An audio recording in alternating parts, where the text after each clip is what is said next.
آموزش بیهوشی، چجوری نفر رو بیهوش بکنیم. اینو واقعا نمیخواستم آموزش بدم چون واقعا تکنیک خطرناکی هستش، ولی اونقدر به من پیام دادید شما اگه جونتون توی خطر باشه، هیچ راهی نداشتید بتونید خودتون رو نجات بدید، نه برای تفریح نه برای قلدری، فقط زمانی از این تکنیک استفاده کنید که جونت توی خطر باشه. آقا دو تا نقطه بسیار هست، بیا نزدیکتر.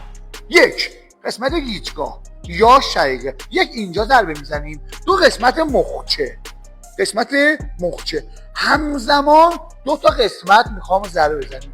پشت گردن مخچه با استخون مچ دست ضربه میزنیم، قسمت شقیقه با ببین قسمت به این قسمت، ببین با این قسمت همزمان اینو میخوام ضربه بزنیم. مثلا یقت رو گرفته اینجا نگه داشته، کمرت گرفته اینجا نگه داشته، میتونی از اینا استفاده کنی. ببین یک کوچولو، خب دست بناز، یک کوچولو من نشون میدم ضربه میزنم فقط در حدی که شما ببینید همزمان.